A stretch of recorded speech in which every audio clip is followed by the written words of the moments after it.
I've only got one with me.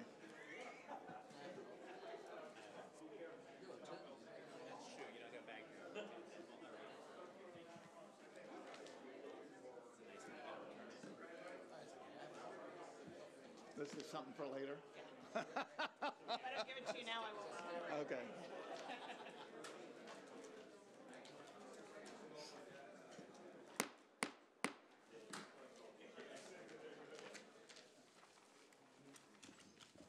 Good evening and welcome to the Tuesday, November 21st, 2017 regular meeting of the City Council. This meeting will now come to order. Tonight's invocation will be led by Reverend Janie Johnson of the Murph Chapel, St. Paul AME Church, and that will be followed by the Pledge of Allegiance led by Councilmember Lloyd Johnson.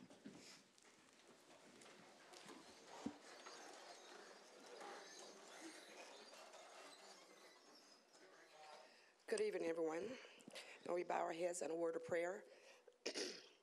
Father God Almighty, we love you. We praise your holy name. Thank you for waking us up this morning to a new day. Father, this is the season of Thanksgiving, and we are grateful to you and thank you for all the blessings that you've given us. Father, we ask that you be with all the sick, the homeless, and the hungry, and the abused, and the incarcerated. Father, we ask that you just touch every family that's assembled here today and their families. Bless in a special way, Father, giving us all safety throughout this season. Bless this meeting tonight, Father. May it be done in your name to edify you, done to help the people. Bless each and every one on this board, Father. Give them the word that you'd have them to do. This we ask in Jesus' name we pray. Amen. Please join with me in the pledge.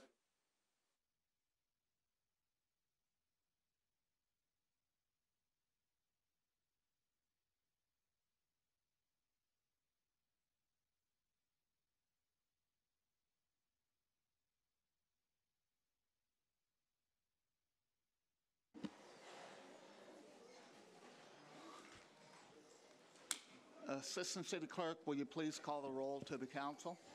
Councilman Johnson? Here. Toma? Here. Wu? Yep. Mayor Pro Tem Spence? Here. Mayor Warshaw? Here. Madam City Attorney, are there any items to report from closed session? Thank you, Mr. Mayor. Members of the council, discussion was had in closed session, but no reportable action was taken on any item. Thank you very much. And Mr. City Manager, are there any changes to tonight's agenda? Thank you, Mr. Mayor, members of City Council. There are no changes to tonight's agenda. Thank you. And with that, we will move on to presentation.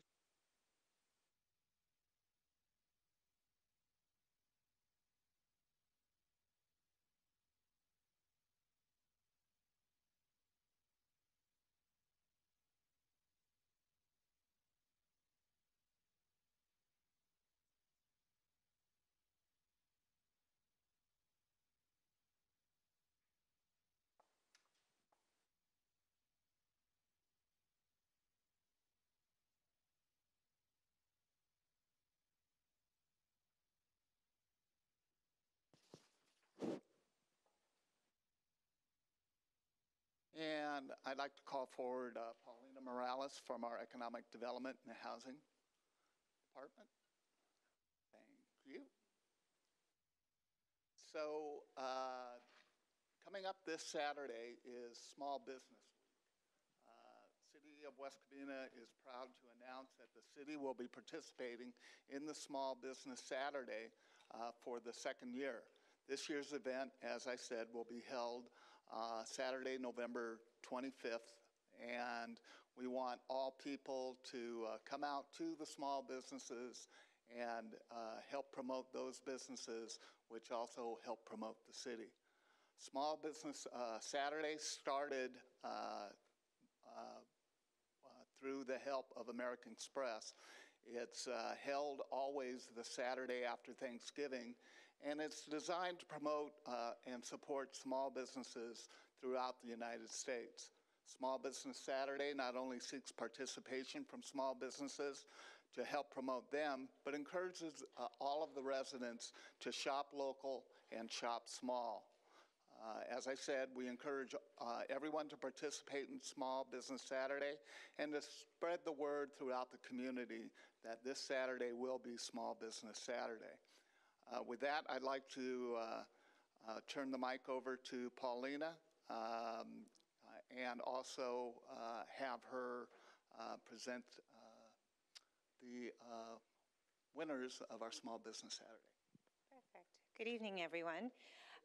So as Mayor Warshaw mentioned, Saturday is Small Business Saturday, and as part of that event, we wanted to recognize some of the local some of our local small businesses. In July of this year, we held a retail survey, the second retail survey that we've done for the community. And as part of that, we asked their community members who their favorite local businesses were. And so tonight, we wanted to recognize a few of the ones that were voted by you, the community, as the favorite businesses in West Covina. Do you have some? Can we have Bun Street come up, please? Names, sorry. Douglas and Michael, please.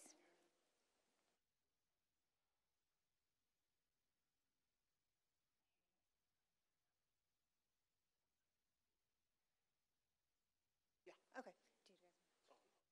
Are you sure? Okay. If you guys haven't been to Bun Street, they're located on Glendora Avenue, and they make very yummy hamburgers. Especially the El Diablo. Don't stop making that. Thank you. Oh, photo op.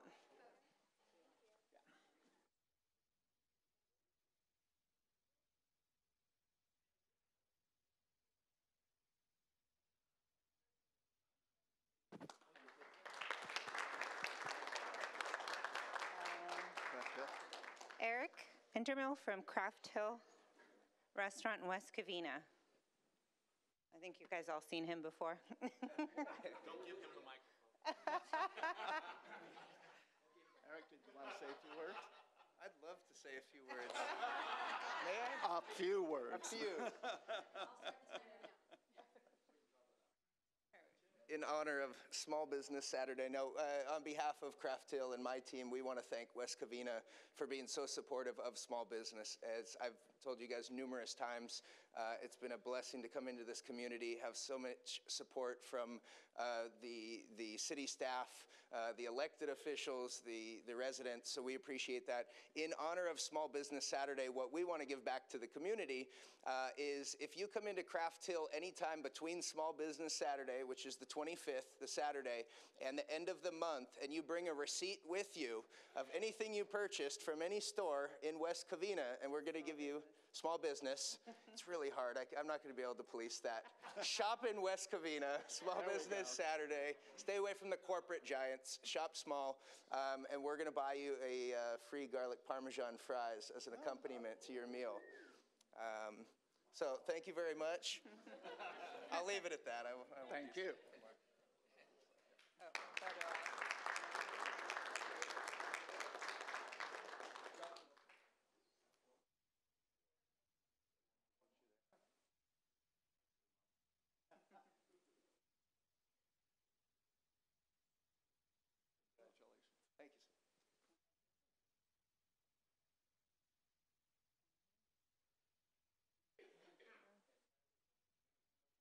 Alex Ortiz from El Pescador and Vincent.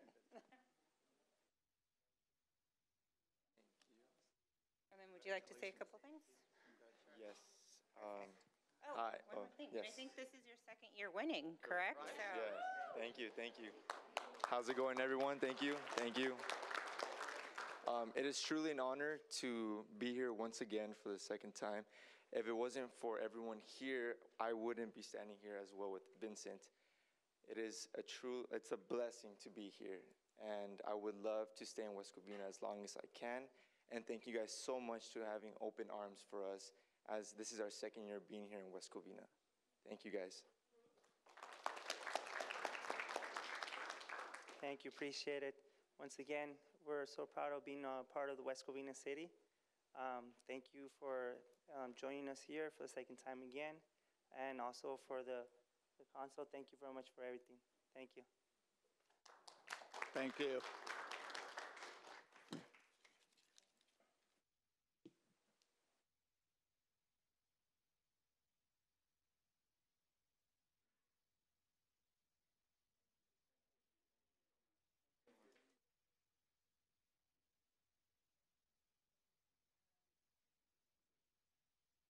And then is it Letty here from Tiffanys of West Covina? Oh, you are, wonderful.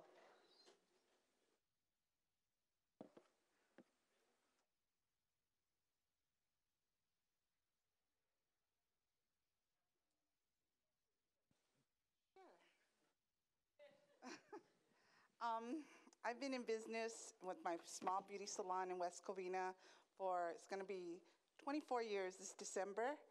And I want to thank the residents of West Covina for voting for me because I didn't even know this was going on.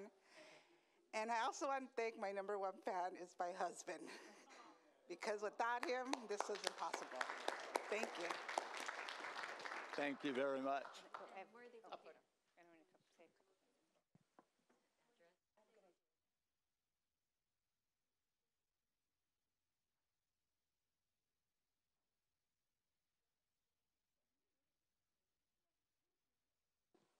And then for all the residents, if you guys want to go out and support the local small businesses that were awarded here today, you can go to our website and there's a banner on our homepage and it'll take you to all of the participating small businesses in West Covina in addition to the businesses that were here tonight. So please go to the website and please shop small on Saturday. And with that, I'm not going to read this proclamation for the Small Business Saturday, but we're going to have you accept it. I will. Thank you.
Before we move to oral communications, I'll ask council if they have anyone that they wanted to notice about an adjournment.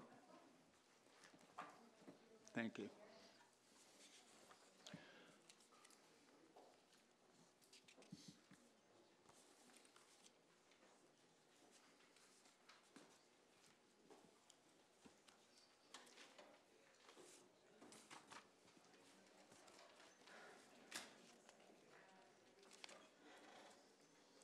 And with that, we'll now move to oral communications. Anyone wishing to speak is asked to complete a yellow speaker card, which is available at the front of the council chambers. When stepping up to the podium, please make sure you speak directly into the mic and state your name and city of residence so that everyone both here in the audience and those watching can hear you. You will have 5 minutes to speak. If you are in favor or opposed to an item but wish not to speak, you may fill out an orange card and it will be noted right after our yellow speaker cards when we come to that item. My first speaker tonight will be Chef Basil Kimbrough.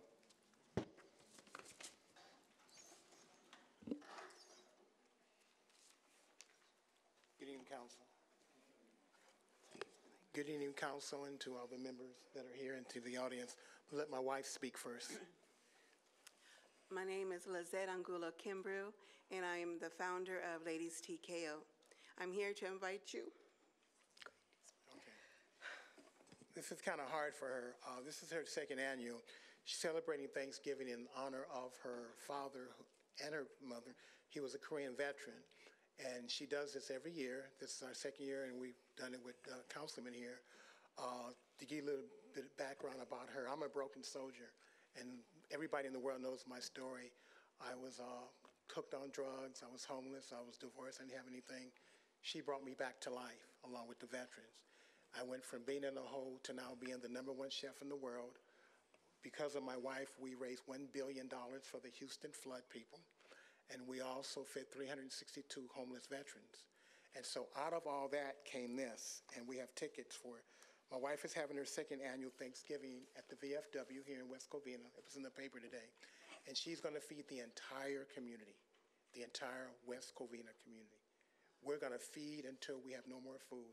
This is, I mean, you know, we're used to feeding 10, 15, 20,000 people. And it's because of, she gets choked up, but she's doing this in honor of her father, who was a Korean War veteran.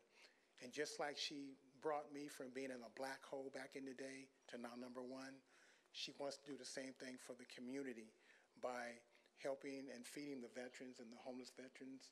And she also clothes women. She's the only one that really clothes a lot of women, and she drives up and down the state and gets clothes to help the homeless female. There is a small problem here in West Covina, but we just don't feed them. We feed anybody.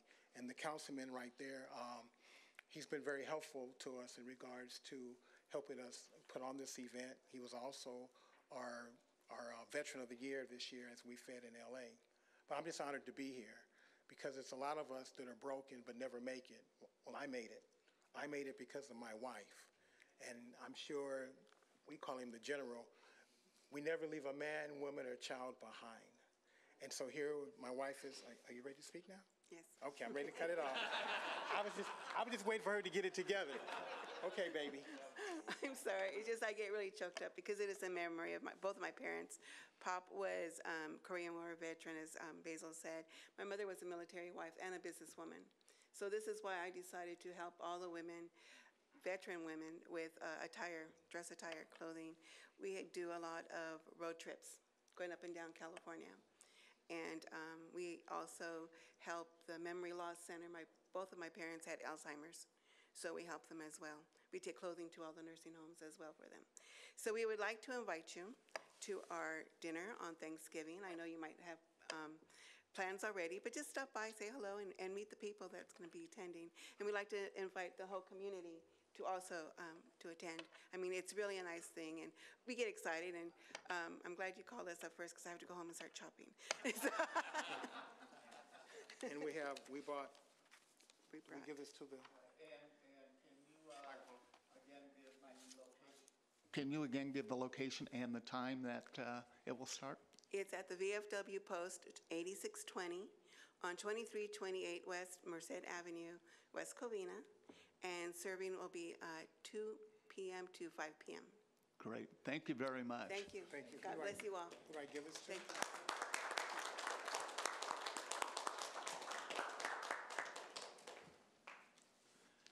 you. And our next speaker will be Phil Moreno.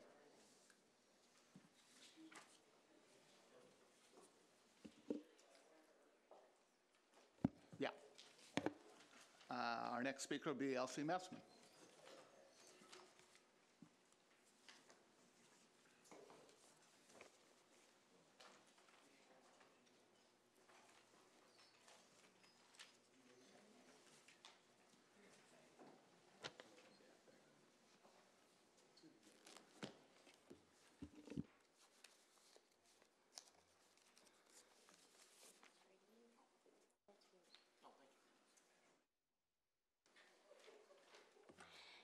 Mayor, council, staff, and everyone here tonight and at home. My name is Elsie Messman, a resident of West Covina. I'm giving the council information regarding our Maintenance District Number 4, and I hope the council will act on it. I have lived in West Covina for 46 years in Maintenance District 4. After checking the warrants list, I find we are not treated fairly. Most of the city does not have a maintenance district. Right now, I pay $348.02 on my tax bill to upkeep our paseos. This includes irrigation, landscaping, lights, and tree maintenance. We are all well aware that the other parts of West Covina do not have paseos, and we can't ask the rest of the city to pay for something that they do not have. Our problem now is the city is charging us for items that the rest of this city gets for free. I would like these extra charges to be stopped and made retroactive, return all monies to our maintenance account where it belongs. I have asked for a full report on the Maintenance District 4 for all the charges to the account, and I have not received a response, and I requested this on October 3rd, 2017. Now, pertaining to Mayor Pro Tem Spence getting the right full-time being mayor, let's move forward in a timely manner. My reason is that he has not done anything to hurt the city while on the job to be denied this opportunity as mayor. I want to remind everybody in this room that no one is perfect, and anyone in the room that feels they are perfect, could they please stand up? Not me. I got no chair to sit on. Can I sit down quick? Mayor Pro Tem Spence's job performance has more than earned him the right to take his turn as mayor. There's election coming up next year. Let's let the voters decide. Thank you. Thank you. Our next speaker will be Phil Moreno.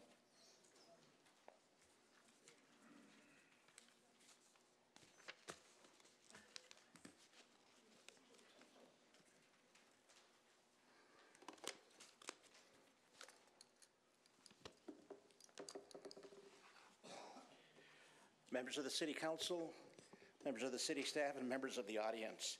I'd like to highlight and piggyback what Elsie Messman said. This is a copy of my tax bill. And you and I are not members of a maintenance district. I'm not sure if any one of you are. When I was on the Sheriff's Department, I represented deputies and grievance issues.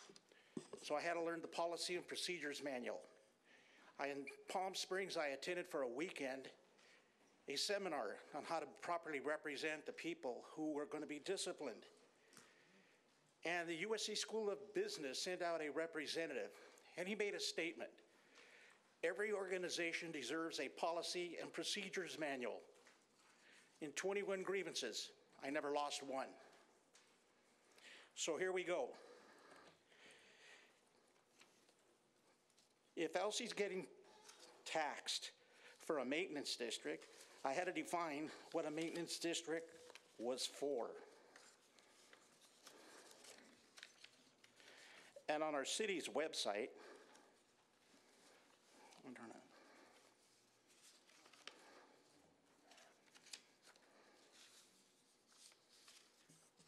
hate to say it, but I can't find the document. Basically what it says is it's for the maintenance of the paseos. It doesn't say it's for the cleanup of homelessness, and it doesn't say that it's supposed to be for crime scene cleanup. So then I went to the city's website and I looked up homeless. This is about homelessness from the city's website. West Covina experiences approximately 158 individuals that are homeless. Under resources from the city's website, it says a city-county joint powers authority that serves as the lead agency in the Los Angeles continuum of care, coordinating and managing over $70 million annually in federal, state, county, and city funds for programs that provide shelter, housing, and services to the homeless. That includes this city. You and I, when there's a homeless encampment, we don't get billed for that. Maintenance District 4 does. Homeless outreach and parking enforcement. It's called the HOPE Team. How do we deal with homeless in this city, as defined from the city's website? The mission of the HOPE Team is to provide an enhanced level of safety for our residents and businesses by addressing criminal activity in our city parks and surrounding neighborhoods, as well as addressing homelessness issues citywide. You have the money, you have an enforcement team, you have a policy. Why are you charging people in maintenance districts for what those of us who don't have a maintenance district get for free? They even bill these people for sidewalk cleanup. Whenever the city cuts a tree down in my neighborhood, they clean up the sidewalk for free. I would like you to understand there's two numbers I'd like you to write down. 184 and 110. Take a look at the billing that Elsie gave you. Here is from page 7 for the year 2015. Crime scene cleanup, 110. That's the general fund. That must be our neighborhood. Elsie can show you maintenance district number 4, a billing of 184. Why is she paying what we get for free? You need to do one thing. Every time Congress has a problem, they have hearings, but then nothing comes out of it. We establish the policy by which our city staff operates. We need to make a correction to the billing in this city. It's not defined. You can look it up. Under the maintenance district, the only money to be used for that maintenance district is for the past sales. And you have other sources for the problems that the city has been billing the maintenance district for. Somebody needs to make a motion, and I would like the other 4 to second it. The maintenance districts do not pay for what the rest of us who don't have a maintenance district get for free. Thank you. Thank you. Our next speaker is Jerry Patris.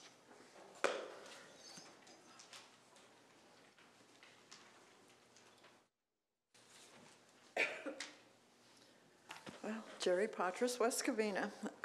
First, and just really quick, I am very concerned about Airplane Park. The city spent an awful lot of money this past summer. I think it was special funds, redoing a big area of the grass. And at one of the town halls or some public meeting, I mentioned that about it being watered in the middle of the day. I'm in Azusa Light and Water, and we get cited, but the city said they got an exception. My neighbors are telling me, and I went and looked, that area is getting very, very brown. Could we please look into it? I'm very concerned about this big brown area that we just spent an awful lot of money on. Thank you. The second one is the mayor rotation. When I got involved with the city, one of my concerns was the first council meeting I went was the politics, and I've been to these kinds of meetings for 40 years in my work career. It was very important to me and others that we stop some of the politics, and the mayor rotation was one that I felt very strongly. What I had seen in the past I didn't care for. I think the Mayor Pro Tem has done a good job from where I'm sitting, and a lot of my friends and resident neighbors, they're not my relatives, have also expressed that. I would like to just see the rotation occur as normal, as it should occur, and let the voters decide in the future. I also, as some of you may remember or may not remember, I was concerned enough last year that I sent an email into the city. I think that politics, the situation means that we're going to have a lot of political enemies coming up wanting to do something different. That's wrong. And if it doesn't stop this year, it's just going to keep continuing. And we need to deal with the city differently. Thank you. Thank you. Our next speaker is Fred Seitz.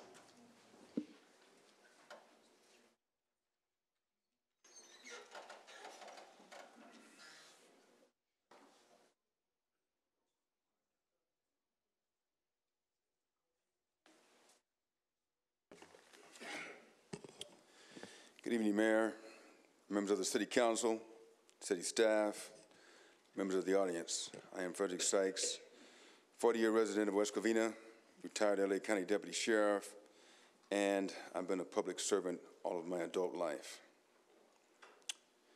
Regarding voting districts here in the city of West Covina, when you look at the California Government Code, section 34884, for cities in California, when establishing voting districts, all of the following procedures apply. First, it talks about districts and how they shall be equal in population. Additionally, in establishing districts, there are some other important factors: topography, geography, cohesiveness, contiguity, integrity, and compactness of territory. And finally, they mention community interests of the districts. Well, here in West Covina, the West Covina City Council is ignoring the law by doing the following: not considering topography and geography of the final voting district maps. The West Covina City Council has ignored the impact of a freeway, major streets, hills, a foreign jurisdiction in the middle of geographic voting districts in the selection of the final maps. You are not considering cohesiveness and compactness with voting districts that are long, stretched out distances from one end of the city to the other. Members of the West Covina City Council are intentionally selecting maps that are placing communities with different interests and historical land use conflicts in the same voting districts. A major flaw in the process is the ignoring of the maps drafted with compact voting districts. It is obvious that the final maps were gerrymandered and selected for political power. There is also the West Covina City Council duplicity.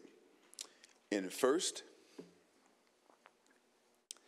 you supported, as a majority, a resolution of not fighting the CVRA case, then establishing voting districts that do not comply with the CVRA, plus using tax dollars for this minority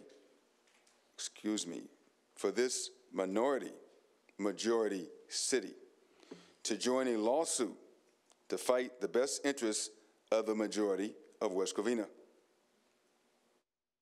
I'd like to remind you that West Covina is at least 56% Hispanic and 26% Asian.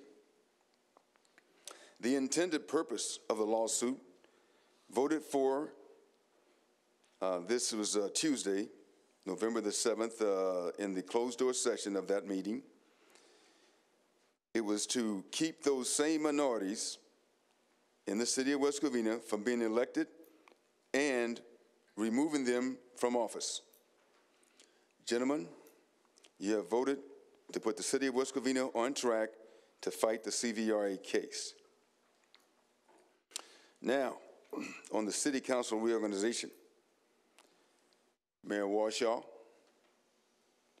immediate past Mayor Toma, and council members Wu and Johnson, please do not vote to have the city of West Covina represented by a registered, on probation, long-time drug addict, and dirty politician as our mayor. The city and the city council deserve a better reputation and representation. I thank you for the time you allowed. Thank you. Our next speaker will be Bill Robinson.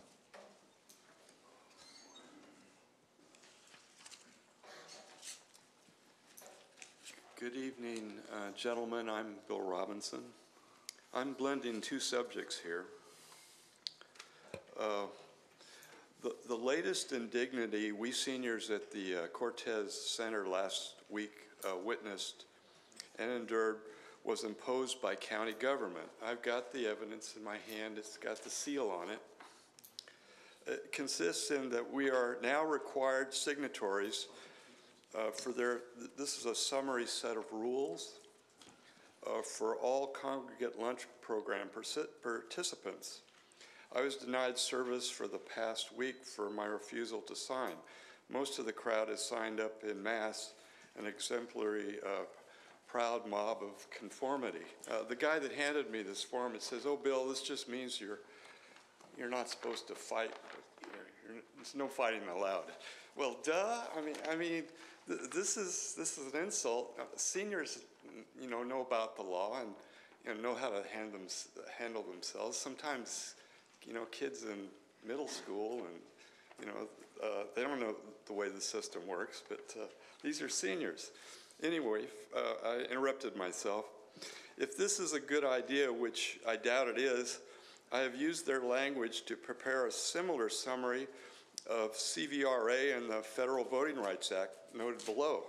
And I brought, I brought in the election code and various case law to talk about. But I propose that you set an example for the seniors by similarly agreeing to conform to the federal and state legal standards of conformity for both the CVRA and the Federal Voting Rights Act to ensure that we remain free of divisive and expensive litigation, because CVRA mandates the award of costs, attorney fees, and expert expenses to prevailing plaintiffs, so that we can continue to enjoy a pleasant, peaceful, and quiet West Covina bedroom community. We've enjoyed 50 years of court precedents learning to comply with the federal CVRA guidelines, but only 15 years of precedent with CVRA. And it's a tough nut to try to figure out what that law means. CVRA guidelines include communities of interest, compactness, contiguity, and other facts. But this is the same as this. The seniors are required to sign this to say, well, I've got a similar one. It has a space for 5 signatures that you folks agree to conform to the federal and the California Voting Rights Act. And I believe, this is, this is a county screw-up, and I wish you'd let them know about it. And I'll just entrust these 2 pages to your city attorney. Thank you. Our next speaker will be Sandra Taylor.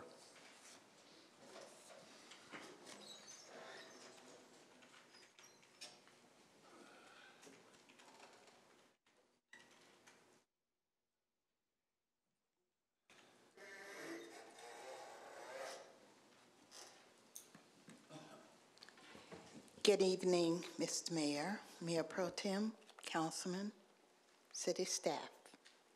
A couple of weeks ago, I came to you with a complaint. I said if I could come with a complaint, I could come in the sense of being gratification of having that complaint resolved. It was resolved to my satisfaction, and it was also resolved expediently. So thank you, Chris and staff. And one other thing I just wanted to say was this Saturday, small business of whatever, I don't know how that was put out to the public because I never saw it. And also to congratulate those businesses who received awards tonight. It would have been nice if, because people at home are watching and they don't know where Bond Street is. Half of these folks, especially the seniors, they don't even have computers. So how are you gonna go online and look up something? You used to could go to the library. I guess you can still go to the library and use the computers. Down at the senior center, man, you can't even get to the door. Because, I mean, they are always occupied. So in the future, it would be a nice idea if when you make these presentations to also let the public know where these particular establishments are located. Thank you. Have a happy Thanksgiving. Thank you. Our next speaker will be Cesar Cervantes.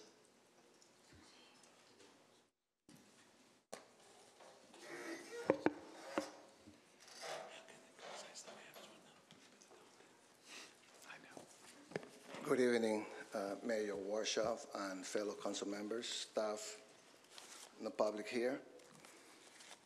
My name is Cesar Cervantes, and I am a West Covina resident. I'm a proud United States Marine Corps veteran, married to Gina for 31 years. I have 2 sons that I went to school here in West Covina. My oldest one graduated from UCLA with a master's degree in aerospace engineering. My youngest one graduated from the School of Chemistry at UC Berkeley. Some of the details, once again, I want to talk about districts, which everybody knows that I'm a supporter. Some of the details were already expressed here. By the way, I thought I was going to be the first one to wish you a happy Thanksgiving. She got in front of you already. Anyways, I just want to thank you guys for the job that you do. Appreciate it. I want to start by saying that I heard some people mention that district is going to divide our city. Well, for what I see, we're divided already. In attendance are those that think that we should continue with business as usual, while others, including myself, feel that we should embrace changes.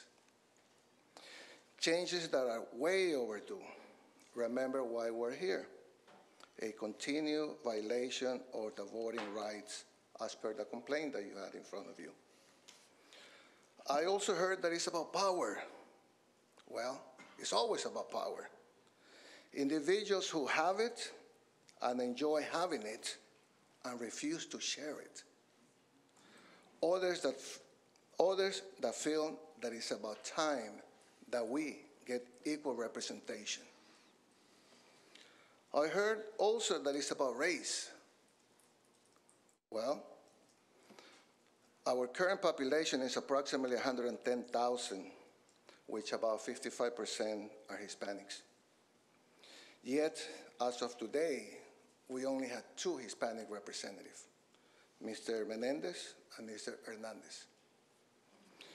The North and South maps presented to you, on which some of you are considering, do not come close to resolving the current situation that we're in. Even though the consultants assure you that it's legal and should satisfy the settlement requirement, it is also clear that this represents yet another way to keep those from the more affluent part of the city in control. This issue is not going to go away.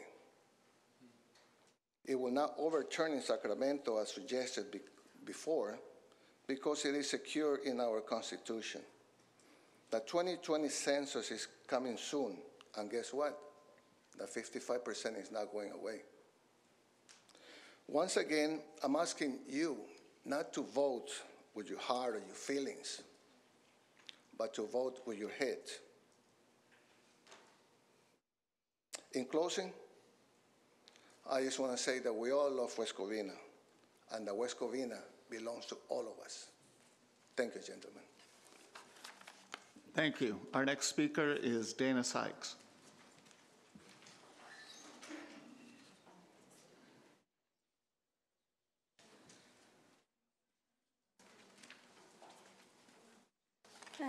Good evening, gentlemen, Mayor Pro Tem, Council, as well as those in attendance. My first question is, why isn't the Councilman Wu's 460 form online? Everybody else's is, including people that are not on the council. Just curious. Second question, well, actually, my next 2 comments are about decisions you gentlemen have made in closed session. The first one is the lawsuit that you've entered into with Poway. For those who don't know, which is probably most of West Covina, in fact, maybe even some people sitting in front of me, the Poway is not paying for that lawsuit. The lawsuit is being paid for by a Virginia-based project on fair representation, Virginia-based PAC called Project on Fair Representation. It's led by Ed Bloom. He's a renowned opponent to affirmative action, as well as civil rights laws. He's going throughout the United States trying to keep minorities out of political party by taking away any gains they may make. Because first of all, minorities doesn't matter, let's face it, let's look at our Congress and our Senate as majority white male. I'm white, I can see that, I'm not blind. Also too, when it comes to, if you think, he throws around the claims that the nation has moved beyond racial divides. He likes to use the term race neutral, and we are a post-racial society.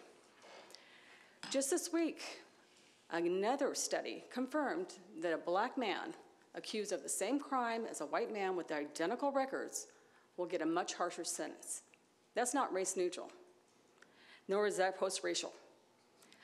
We've had the Klan and the alt-right marching. We had a woman killed in Charlottesville, another white woman, by the way, too. This is not post-racial. So we've decided to put ourselves in bed with some people that feel that white people have more rights. In fact, he tried to have districts in another state drawn based on the number of eligible voters instead of the total population, which is not one person, one vote. His only job is, the way he earns money, is to try and dismantle laws that support racial equality. And one of his biggest donors also donates to the alt-right. So you can gather by just the scant evidence I have researched so far that he's not altruistic. He is definitely a white supremacist. We'll just call it what it is. So I'm so happy that decision you gentlemen made in closed session isn't going to be impacting the majority of our city, which is minorities. The other problem I have is when another resident came up here to discuss Singpoli. He questioned Councilman Rue if he had any hand in the project. I don't know if he does. Nobody does, because like many residents here in West Covina, we don't know what Singpoli is all about. More importantly, how is it being financed? More importantly, how is it going to impact those of us that live near the project? So those questions are in our mind. Those questions are they need to be answered. Not necessarily, I'm not pointing a finger at Mr. Wu, and neither was the other resident. He's asking questions because we don't have any answers. That's the problem. When you don't have answers, you look for them. My problem I had was when Mr. Wu went on a 10-minute tirade and none of you stopped him. I didn't think previous council members were admonished from not speaking to the residents when they came up. And if you have thin skin, you shouldn't be a politician. Residents have a right to speak out, and unfortunately, if you don't like it, don't run for office. Thank you. Thank you. That's the last of my yellow cards. I do have 2 orange cards. Oh.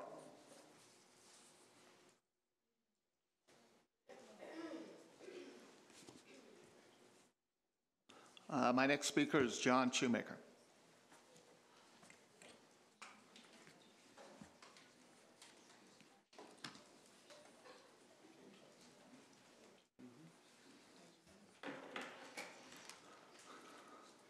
Couple things. First thing, in defense of Councilman Wu, probably doesn't need my defense, but when it comes to Singpoli, I remember a posting on Facebook that you were going to meet with them about trying to bring an investment into West Covina.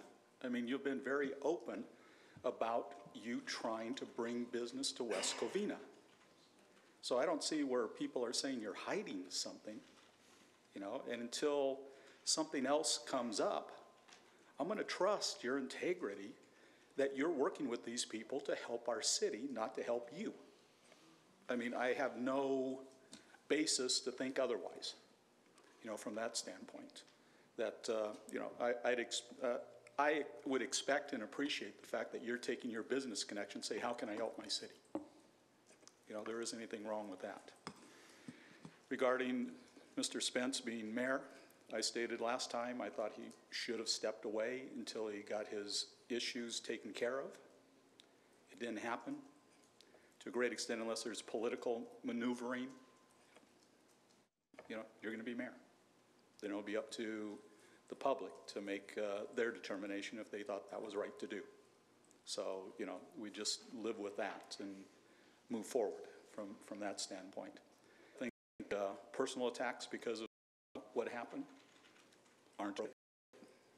You know, that's, you know, it's taken me a long time to come to that, but a lot of it is, you know, it's a medical issue as much as it is anything else. So I'm going to let those. If there's something that council members know that we don't, well, that's another story, you know, from that standpoint, to make those decisions. Regarding districts, when people get up here and say, well, it's about change, how many of you are in your second term? How many of you are in your first term?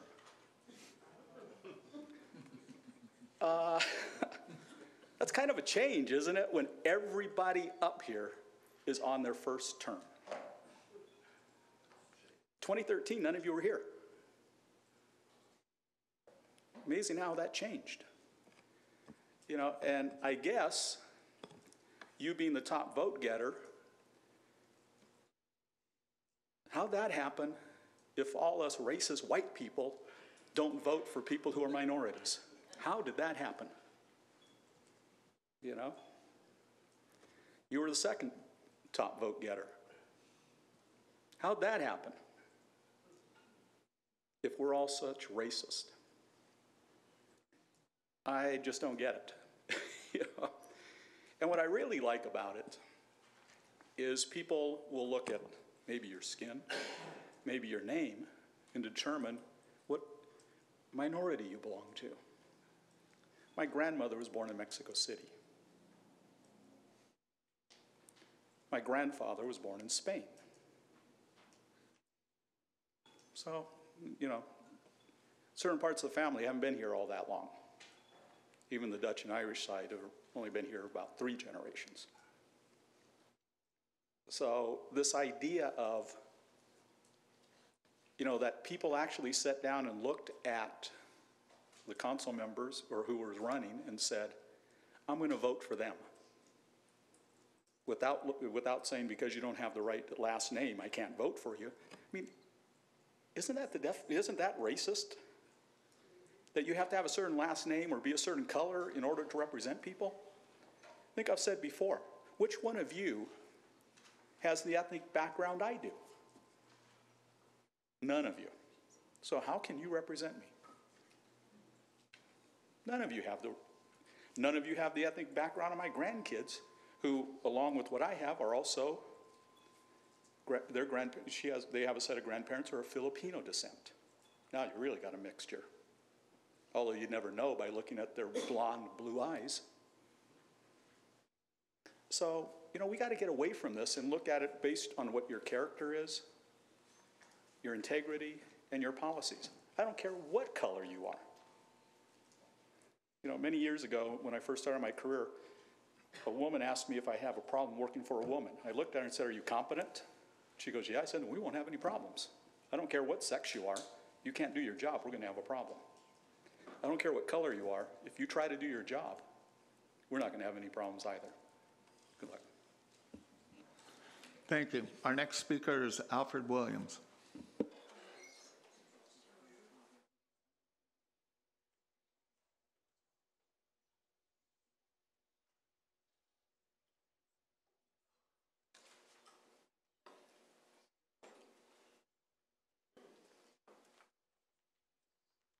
Good evening, gentlemen. My name is Alfred Williams, over 40-year resident of West Covina. Tonight, I guess, going to pick districts, and Mr. Seitz has already brought up the things that should make up that district. Well, I have made up, I brought up something, at the last meeting, about a few maps that have a problem, because they were trying to keep the incumbents within a district. It was drawn up for that purpose and that purpose alone. So I'm going to give this, since I don't want to corrupt you and you knowing where it is, I'm going to give this to the attorney, our city attorney, And it's an overlay on here. All she has to do is put it on 106, 117, and possibly 120. I have a question about 120. And the question about 120 is, all of a sudden you look at the district map and they all go by voting precincts. Everything is divided up into the voting precincts with the population.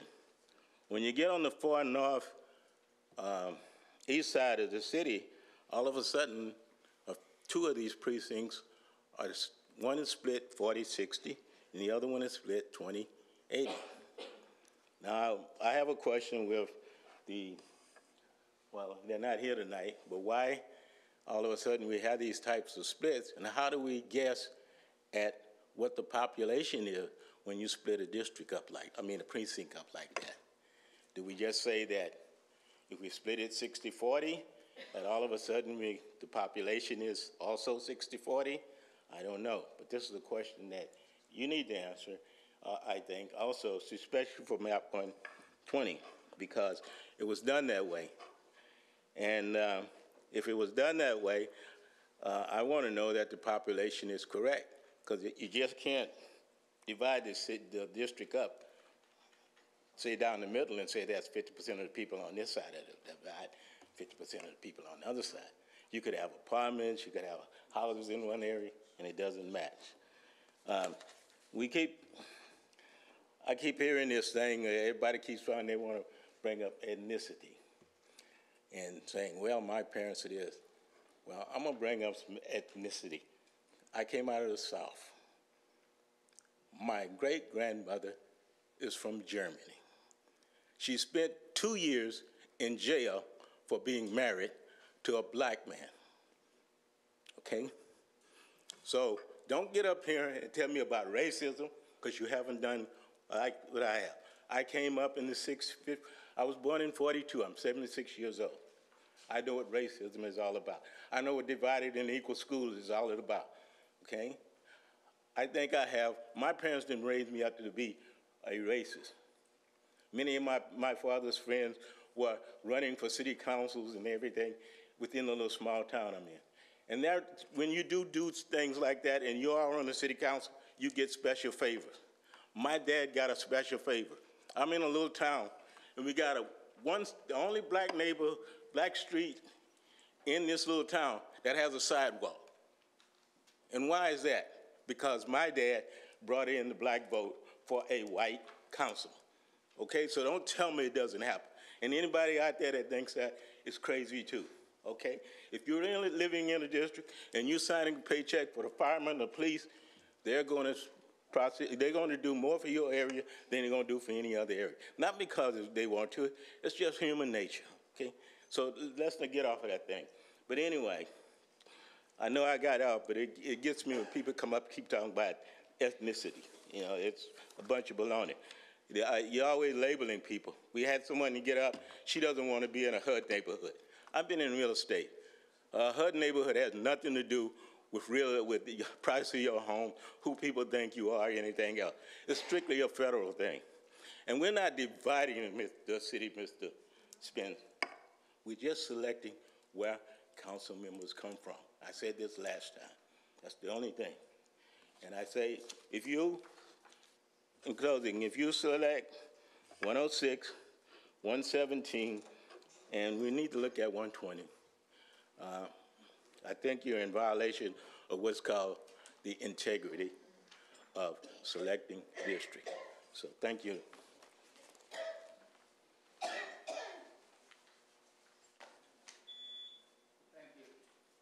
Thank you. Our next speaker is Steve Bennett.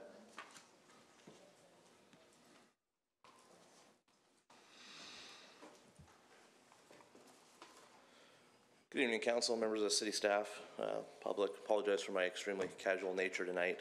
It's been a very interesting week for me. So a couple things to talk about, and I've tried to listen to everything that's being said tonight so I can try to address. First of all, on the subject of the mayor rotation, I don't think there should be a change to it. We let him be Mayor Pro Tem. I support that. I support him moving to the mayor. I sincerely hope that there is some restraint by some people when his family could be sitting in this audience next council meeting or when the rotation is. You know, his kids could be here. So I fully expect some restraint from some people. There were some pretty derogatory things said at the last meeting by some people on this dais, and pretty uncalled for in my opinion. On the subject of districts, you know, you've heard the argument that we're dividing West Covina, that we're not dividing West Covina. The fact is yeah, we're electing council members from a district from a certain part of the city. The issue is that is by nature dividing the city. The people that are sitting up here and continuing to talk about how we're not dividing the city are the ones who are actually dividing the city. You have the people who are the plaintiffs in the lawsuit. You have the people who supported the plaintiffs in the lawsuit who are in a strict power grab to try to get themselves elected. That person sits up here and says the north-south maps are gerrymandering. Well, his wife drew the map he supports because it gives him a better chance to be elected. That's gerrymandering. He's guilty of the same thing he's accusing you guys of being accusatory of, so, or be guilty of. So the question is does he understand exactly what he's saying? And I don't think he does. As for how it's going to pan out, I've heard north, south, east, west.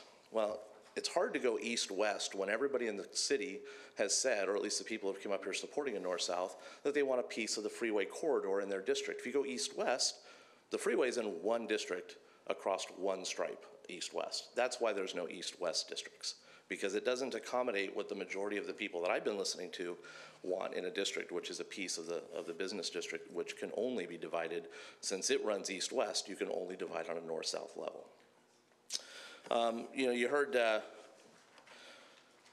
heard some arguments for, you know, whether it's race-based or not race-based. I'm not going to get into the race argument. My belief is CVRA is race-based. It's not because I was racist. My parents didn't raise me to be a racist either, you know, and I bet you the rest of the people in this audience weren't raised to be a racist. I don't care who you are. If I don't like your opinion, I'll tell you. If I like your opinion, I'll tell you. Doesn't mean that I'm prejudiced in one fashion or another.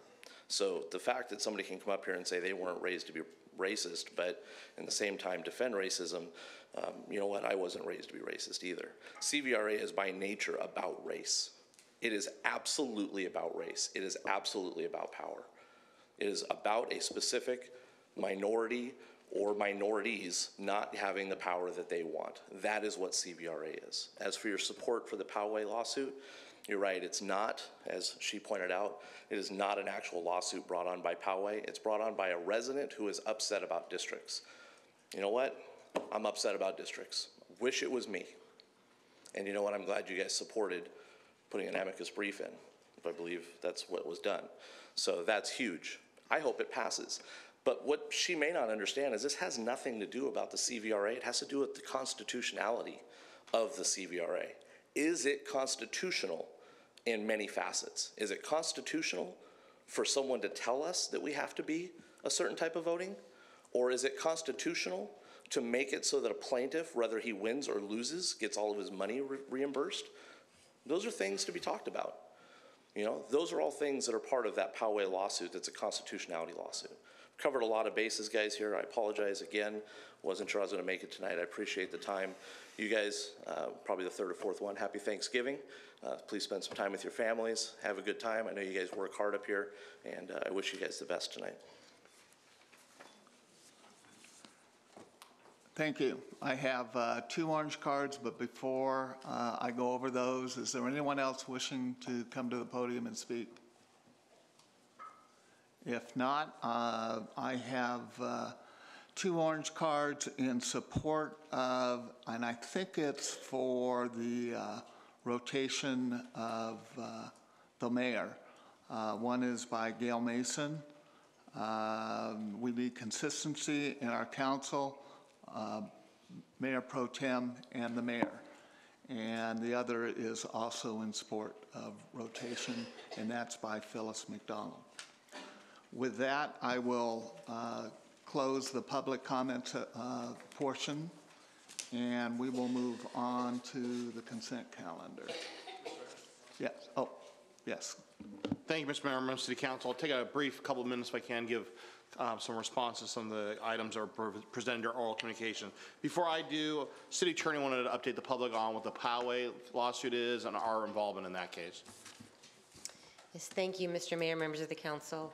The Poway lawsuit was brought by a citizen. The gentleman referred to, I don't know who that is, and I have not met him. So the Poway, the lawsuit against Poway actually raises issues about the constitutionality of the CVRA in that it is based only on racially polarized voting. The council did act to support an amicus brief that is being filed on behalf of other parties. It does not involve the city's expenditure of money. Hopefully it will clarify some of the constitutional issues about the CVRA on behalf of all the cities in the state of California. I have nothing further on that. Thank you, Mr. Mayor. And in addition, a couple other items. Residents spoke regarding the Small Business Saturday program that's being done by American Express. Locally, the city has been promoting it through our Discover, press release, website, social media, and other avenues. Nationally, American Express is on the radio, television promoting it. It's kind of a program that has started in the past, as a response, everybody is out there shopping on Black Friday, which is now moved on to Thanksgiving evening for most businesses, to Cyber Monday when people shop. So the idea was to help promote Shop Local and to encourage people here to shop local on Saturdays. That's another thing that we've also been promoting as a city for a year now, which is the Shop Local After School program. So this is kind of another avenue to help promote that program here locally as well. Residents spoke up regarding a public records request. Our staff shows that public records request was sent to the resident on November the 8th, which included maps of maintenance districts, invoices, and other information. That email has been resent by the city attorney, so tonight, if that resident did not receive it, they're welcome to give us a call tomorrow, but we sent that information to them as well. Discussion on maintenance districts real quick. Folks are trying to say that cities form maintenance districts, and while that's true, it is in lieu of when a developer purchases a property and develops a piece of property or an area of property, they don't own the, let's say, hillsides, for example. They have created a mechanism that when those developers go away after they sell all their homes, they've created these maintenance districts that the cities are able to, in essence, provide funding or collect funding to run these or to maintain these in perpetuity. So if you look at where the maintenance districts are in the community, they're mostly on the hillsides along the South Hills area of Hillside Drive. So like maintenance districts 6 and 7 are for those areas that were developed for homes. And when the developer was done building their homes, they had this excess land that they deeded over to the city as open space, which would be a form of, then they had a form of taxation to maintain these properties in perpetuity.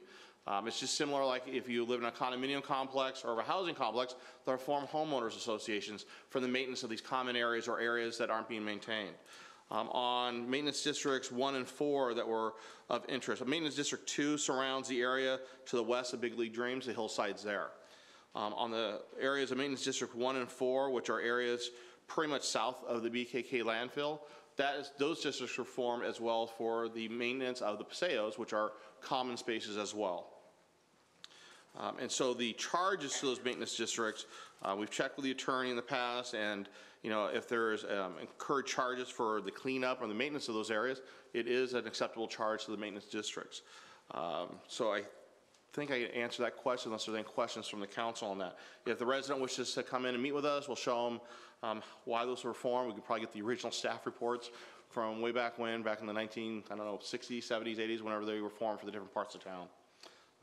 And with that, and one last question. There was a resident saying that the reorganization is actually the next meeting. Actually, the reorganization occurs tonight of the city council. So with that, and last, I apologize. There was a resident asking about Pondview Park and the soccer field. I've already been having communications with our public works folks, and they'll be out there tomorrow to assess it and get it, make sure that it's, if it needs some seeding, get the seeding done as well. And with that, we'll respond back to council. Thank you, Chris. With that, we're going to take a 5-minute break and then move to the consent calendar.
Johnson.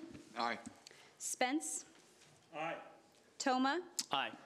Wu. Aye. Warshaw. Aye. Motion passes 5-0. We'll now move forward with item number 6 on redistricting. Mr. City Manager, who will provide the report? Thank you, Mr. Mayor. Again, our Deputy City Manager, Laura Minnick, as well as City Attorney Kimberly Hall Barlow will give a report. Thank you, Mr. Mayor, members of the council. We returned to you from your special meeting last week with a request that you discuss and consider selection of a particular map. We have narrowed, or you have narrowed, the 20 publicly submitted and 3 demographer prepared maps to numbers 106, 111, 114, 115, 117, and 120. We do need to have a map selected and included into an ordinance by at least 3 votes, and we would be happy to answer any questions. The sequencing would be selected after you choose a map. We have a presentation separate for that issue, but I'll defer that until council has had discussion and has selected a map. Should you select a map this evening, we would ask you to introduce and give first reading to the ordinance. We will need to make some potential language changes to address the sequencing when the ordinance is ready to be read. Should the council decide that it wishes to seek modifications to any of the maps, we will schedule additional public hearings accordingly. And I'd be happy to answer any questions. Thank you. Is there any questions of staff? If not, do I have any motions or further discussion? Councilman Johnson. Mr. Mayor, thank you. You know,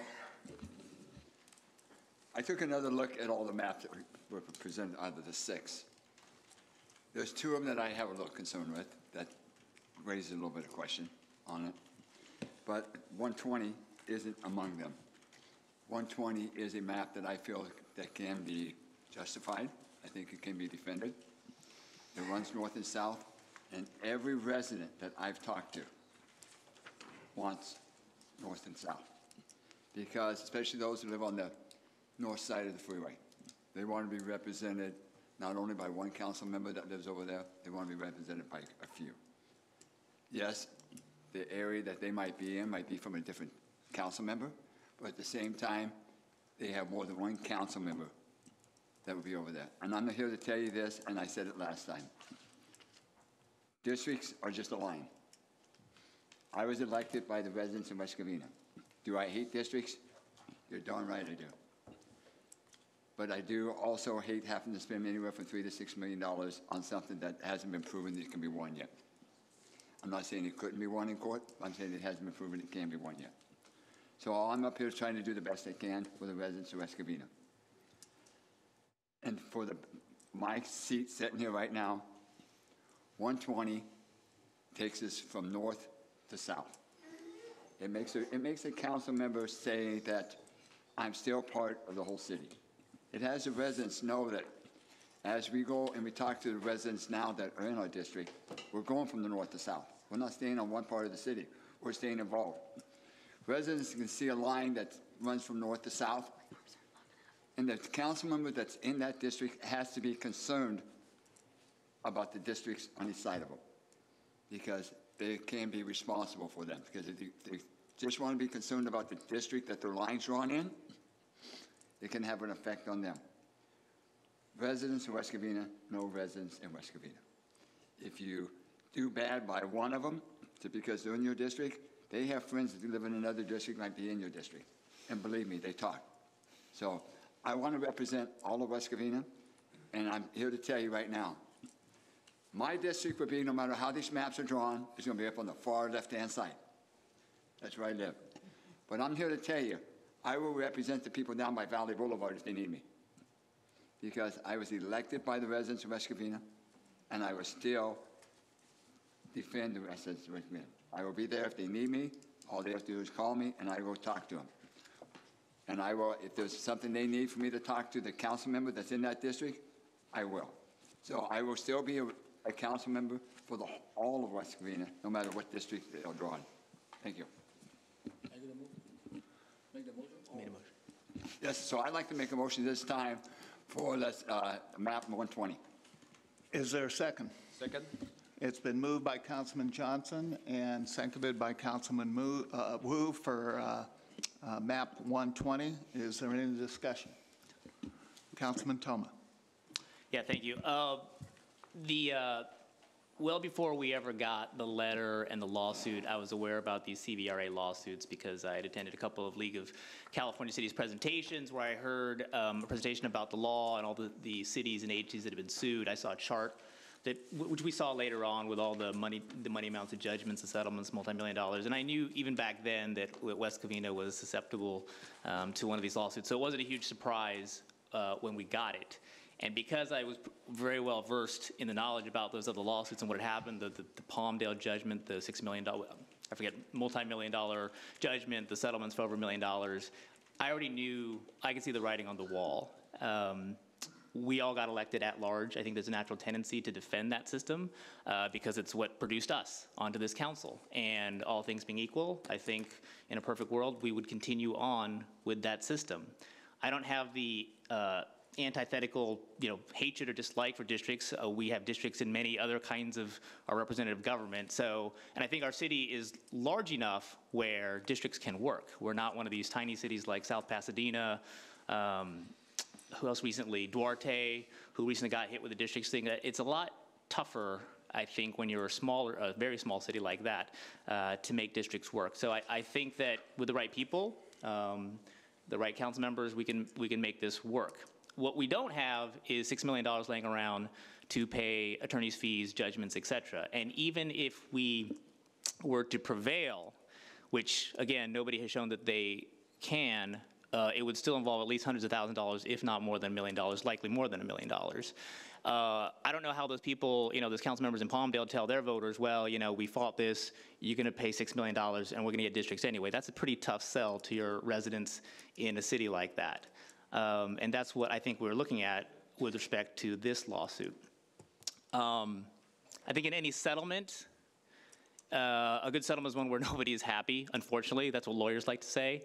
If one side is really happy about a settlement, that probably means that they might have done better than expected, or maybe they should have in a settlement. This map is not my preferred map. We had a bunch of hearings on this, and we talked about it, we discussed it for many reasons, but I did hear the residents. I did hear the residents speak at those other sessions, and I heard the reasons, and they were valid reasons for wanting a map like this. I don't necessarily agree that it will have the impact that some people are optimistically having. I hope I'm wrong.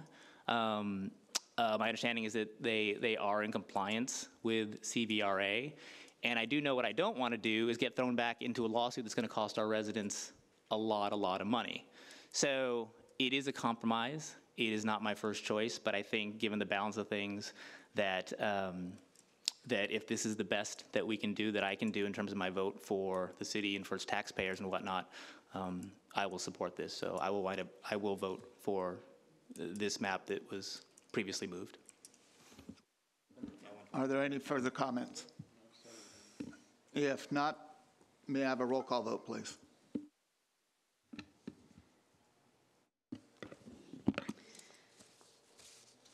Johnson. Aye. Spence. No. Toma. Wu. Aye. Warshaw. No. Motion passes 3-2. Now, do we need a reading of the ordinance? Before we do that, Oh, right. Before we do that, you will have to determine the sequence in which the elections will occur. So we're going to put up a map and with an overlay. Do we have it with the overlay?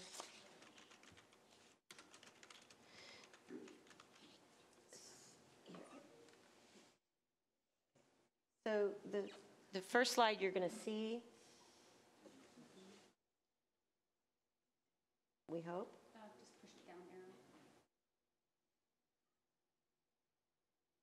All right, so the first slide up here is the slide showing by a dot each location from which a council member has been elected in the last 10 years, which is what we determined the criteria to be. So now that you have selected a map, we're going to overlay this map over that map so we can determine which are the two least represented districts over that period of time.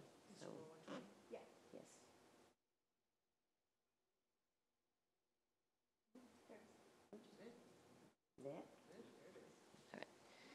So this is map 120 with the overlay of those electeds. You can see that at least as these are numbered, you can leave these numbers, we can change these numbers, it doesn't matter as long as the map matches the ordinance description. But you can see that District 4 on this map has the most. District 1 has a single elected representative in the 10 years. District 2 has a single elected representative.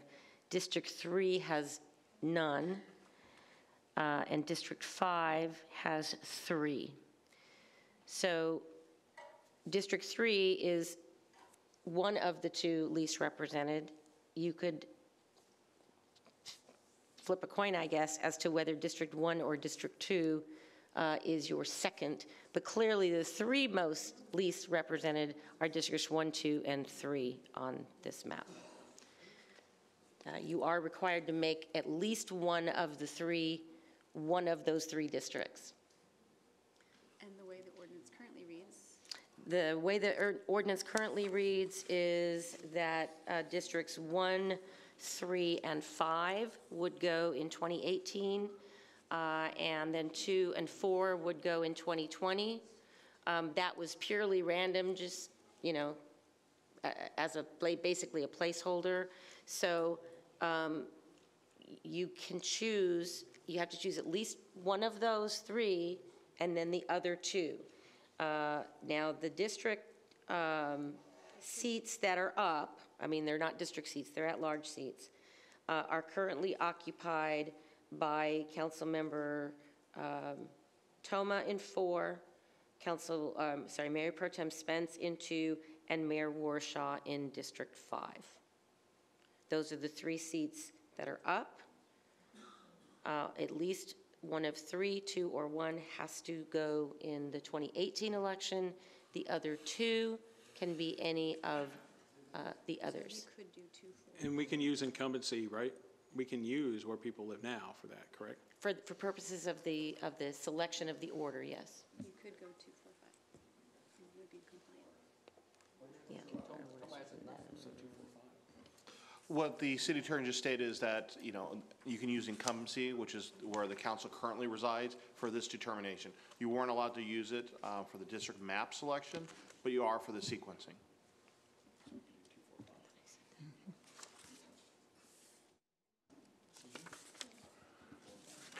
So is there any council discussion?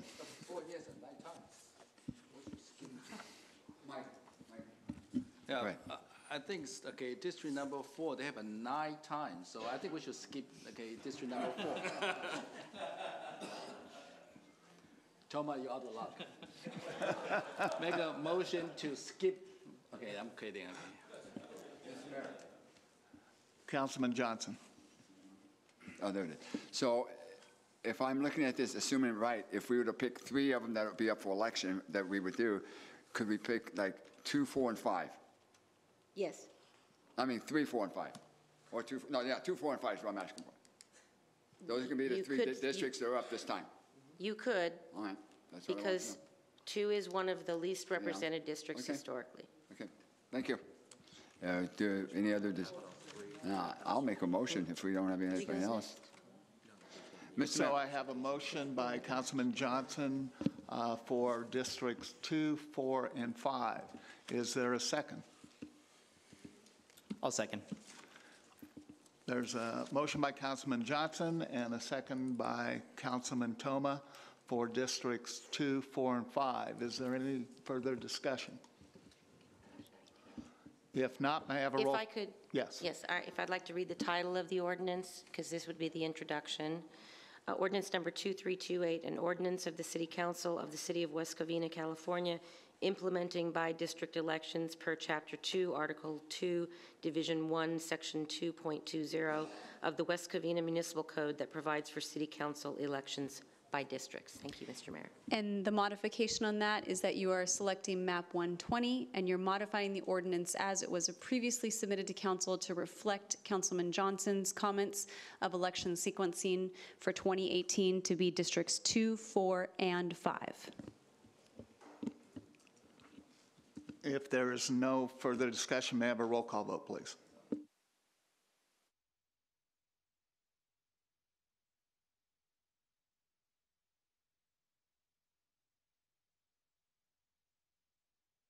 I know the suspense is killing you. Johnson. Aye. Spence. This is the map, the sequencing, the ordinance for first reading.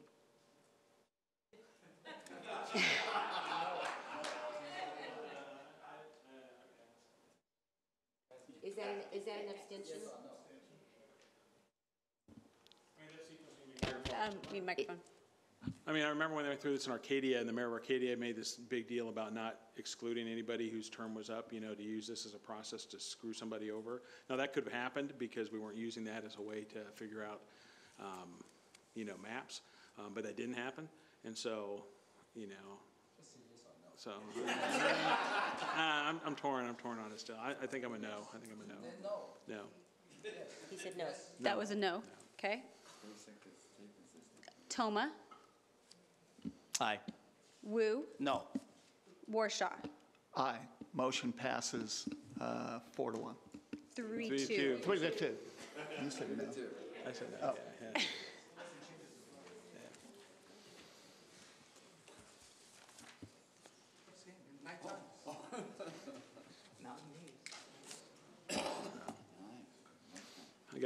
I got to stop voting against my best interest, huh?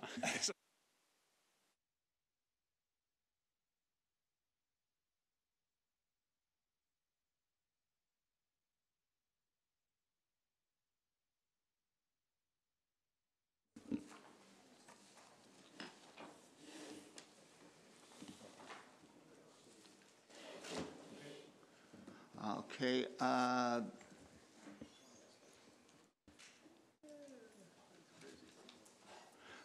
This ordinance will return to council on December 5th council meeting for a second reading. Is that correct? Yes, sir. Thank you. And we'll now move on to AB 1234 conference and meeting reports. Does anybody have a report?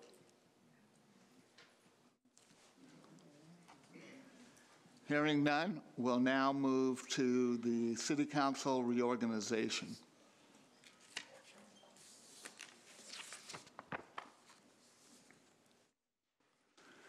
It is now time for the City Council to reorganize and select a mayor and mayor pro tem for the upcoming year. The City Council conducts its annual reorganization during its second regularly scheduled meeting in November in non-election years. As the outgoing mayor, I will make a few comments and then we will move on.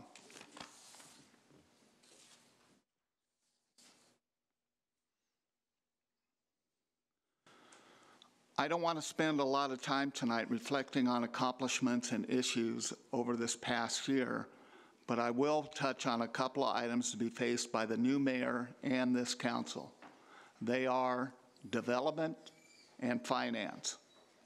Without development, our city cannot continue to provide the services the people of West Covina want and deserve. But it must be carefully thought out and planned so that it has the least impact on residences as possible. We continue to face huge increases in costs that our sales and property taxes cannot maintain. It will continue to be we will continue to have this issue for many years to come. Enough said on issues. Serving as mayor of West Covina has been a great privilege, and every day I have served in this role has been an honor. Time flew by, and it seems only yesterday I was on this dais giving my acceptance speech. But let me say, It has been a remarkable year and one that I have enjoyed immensely. Being mayor has given me a much greater knowledge of our wonderful city and the people who live here. I have met many people who are now closer to me and have reacquainted myself with many of my old friends. I'm so grateful for those who supported me this year. My true friends did not necessarily agree with me on all issues. My best friends had the courage, compassion, and decency to tell me so directly, rather than fire whispers in the dark, let alone behind my back.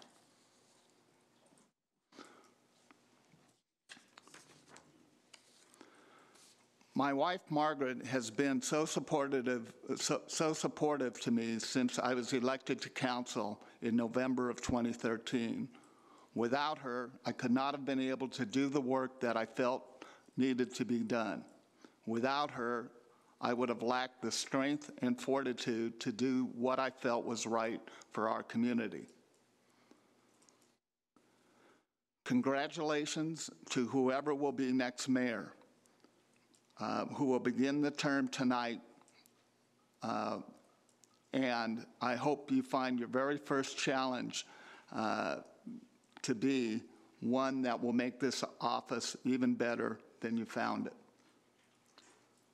I've attended many city council and local events, attended school assemblies, given prizes, judged competitions, given interviews, attended shows, welcomed and entertained visiting dignitaries, opened new businesses, attended fundraisers, gave talks, attended countless civil services and dinners, and made speeches. Being mayor, you are not here to serve any person or special interests or show favor to any group. Your job is to act as a representative for the city of West Covina, putting politics to one side and acting first and foremost for the city and all of its constituent parts. Across the city, we have many unsung heroes, and over the past year, I have met many. The volunteers who spend countless hours helping the elderly in a day center or at their home tending to their elderly parents, or our children in school. The charity fundraisers who devote themselves to raising funds that will have an impact on people's lives. The list is endless, and they all deserve our genuine and heartfelt praise. My last message to you as mayor is get involved. Don't be an armchair manager complaining and moaning about situations and events without actually contributing. Often I've heard comments that would be prefaced with, what you ought to do is, why don't you, or would it be better if you? We have many organizations and clubs that do a tremendous amount for the well-being of West Covina, from sports organizations to service and civic groups like the Rotary, Lions, American Legion, VFW, and our church groups. What all of these groups could do with is more people. People are much more important than money. Without people volunteering, none of these organizations would exist. It's easy for us to sit back and let others do the work and enjoy the dividends of other people's labor. But we would all get much more from life if we too all decided to help in whatever way we can. Volunteering engenders a feeling of well-being, of being valued and needed. Your social life will improve enormously, and your circle of friends will greatly widen. There is something for everyone in this city, so get out there and get involved. Finally, My thanks to my fellow councilmen and staff. Chairing a council meeting is never the most memorable of experiences, but I'd like to thank all of you for your conduct throughout the year. I hope I have been fair, as I believe it is important as a mayor to show impartiality in chairing these meetings. To my fellow councilmen and staff, and all of you in the audience here tonight, and to the entire city of West Covina, may God bless.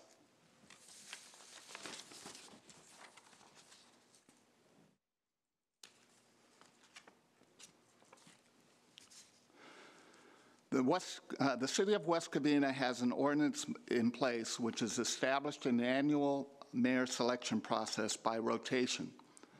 The outgoing mayor's name will rotate to the bottom of the succession list, while all other names on the list move up one position. The current succession order was established by the 2015 election results. During an election year, following the election, the mayor's name rotates to the bottom of the succession order. Any outgoing council member names will be removed from the list. Newly elected council members shall then be added to the bottom of the succession list in order determined by the number of votes received at the election. Our current order is myself as mayor, Mike Spence, Mayor Pro Tem, Lloyd Johnson, councilman, Tony Wu, councilman, and James Toma, council member. Per the current succession order, my name will drop to the bottom of the list. Mayor Pro Tem Spence's name will move up to the position of mayor, and Councilman Johnson's name will move up to the position of Mayor Pro Tem. Any modification to the succession order requires 4 affirmative votes per council West Covina, 4 affirmative votes per West Covina Municipal Code 2-21F. At this time, we will move forward with the mayoral succession order, appointing Mike Spence as mayor and Lloyd Johnson as mayor pro tem, unless there is a motion to modify the mayoral succession order. Do I have a motion? Councilmember Toma. Thank you. This probably isn't a great surprise since I spoke a year ago when we did the rotation before, in which I talked about some facts. I guess the facts some people found uncomfortable. I'm going to talk about the role of the mayor and the procedure briefly. As the mayor mentioned, it's section 2-21 of the municipal code, which sets forth the responsibilities, the 2 major responsibilities of the mayor. The first is as the presiding officer, run the meetings, decorum, conduct, call the question, etc. And the second one is to serve as the official head of the city for ceremonial purposes. And I'd heard talk the last time about how the people had voted in the 2013 election, and they did, but they voted for us as council members. They don't vote for a mayor. I'd actually supported an ordinance to have the people choose a mayor, but they didn't have a majority on the council, so that doesn't happen. The people vote for a city council. They don't vote for a mayor. The ordinance specifically says that the mayor, quote, "The mayor shall serve in such capacity at the pleasure of the city council," because when people are voting for city council, they're not thinking of a mayor. So there's no right or entitlement to the position of mayor. It sets forth a default succession order, but then also sets a process for modifying that. It's just a vote. It doesn't say you need to have a particular reason to move from the default. The only thing it says is you need 4 votes to change the order. And barring some exceptional circumstances, I wouldn't vote to change the order myself. But for reasons that I won't get into because I got into them in depth the last time, I think this is one of those circumstances. I did view, in my term as mayor, and I appreciate the comments that Mayor Warshaw made, because they were very similar to my sentiment as in my term as mayor. I viewed it as a privilege. I viewed it as an honor. I never thought I had a right to that position. It was a great experience, and I didn't think too hard about the mayorship, but when it hit me was early on speaking to a group of school kids, and they got so excited about having the mayor in their school, talking to them about all kinds of things, and it did make me reflect more about just the symbolic importance and what it means to people, what it means as a representative of the city, and then doing the things like Mayor Warshaw said about representing the city in terms of certificates honoring people who had done really good works, who do very good works and don't necessarily get the credit, don't get to sit up here on the dais like us and do this kind of stuff. It became something that was very important to me. So the only thing the ordinance says is that it takes 4 votes to change the order of this thing. In 2013, there was a motion to go off the order, and I supported it, as did Mr. Spence. And Mr. Spence said that he didn't believe in this succession order as set forth by the ordinance, and that he thought it should be changed, that it shouldn't necessarily be a line of succession as set forth in the ordinance, and that he would seek to change it. So there is nothing, to me, special about the ordinance in terms of what it says that what we have to do or don't have to do. So what that comes down to is it comes down to the 5 of us in terms of what we value. Who do we value? What kinds of things do we value? And again, without getting to the specifics, it means, do we value the rule of law? Do we value that kind of thing? If a police officer had done some of the conduct that was at issue here and was being promoted to captain or something like that, I think, what would somebody think about that? What would somebody think if if the city manager brought forth a proposed police chief who'd engage in some of that conduct? What would we think about that? And there is a organizational chart for the city. I believe I've seen it, and it has the chief, the city manager, and the city council, and the mayor on that organizational chart. And I have to ask, do we view ourselves as different from everybody else? Do we feel that we are, special or entitled to certain positions just because of who we are? Or should we be like everybody else in terms of how we behave and the decisions that we make? That is my major point. I won't get into the specifics because I got into them the last time. But this is an important thing to me because it is a matter of principle, and it's a matter of saying who we are as a city and what we think is important. So I don't know if there's any reason to get into anything other than I will bring a motion to move off of the succession order as it exists right now. That's my motion. I have a motion to change the succession order. Is there a second? Mr. Mayor. Councilman Johnson. Like I stated a year ago, I do agree with Councilman Toma. Not getting into specifics, I understand them. I think we all understand them. So I haven't seen anything that changed my mind from last year, so at this time I'd have to second this motion. It's been moved and seconded to change the succession order. Is there any further comment?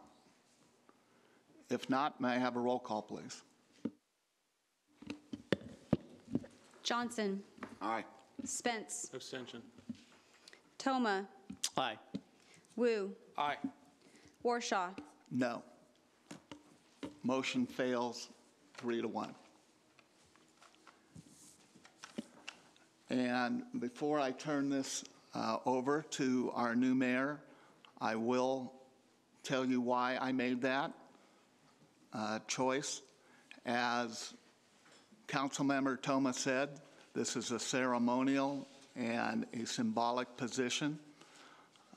I see no reason, since the people of West Covina elected all 5 of us, if they want some kind of a change, they can make that change. With that, I want to...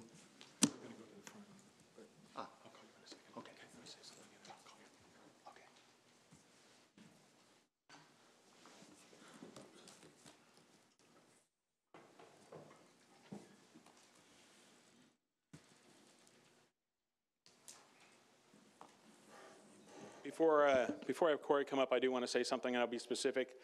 As you know, I'm an addict. I'm an alcoholic. And I know that's the reason behind, of course, the comments in public and, of course, the council members. But what I want to say is, you know, when I go to AA meetings, I'm in AA meetings with everybody.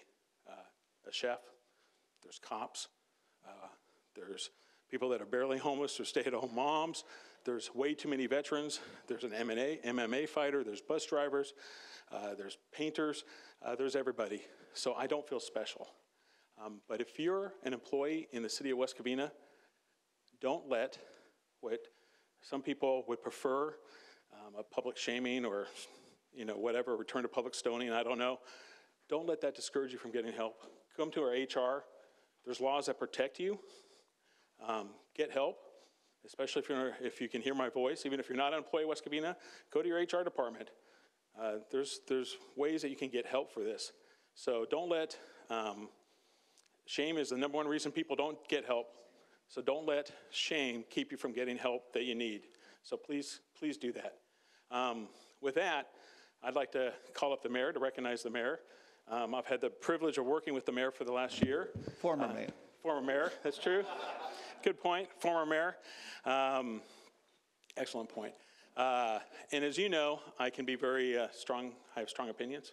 And so does former Mayor Warshaw. But I think that we work good together. And I think the things he's talked about, the perspectives he has, and the way he's represented the city is something that's been beneficial to everybody in the entire city of West Covina. And so I'm pleased to recognize him. You have the plaque? I'm not going to hit him with it. And this is from Councilmember Toma, Councilmember Johnson, and Councilmember Wu, as well as myself, expressing our grateful appreciation to you for all your leadership in this past year. It's been difficult with things like districts and development and all those kinds of issues, and we appreciate your leadership. Thank you very much. Thank you. You're done? A photo.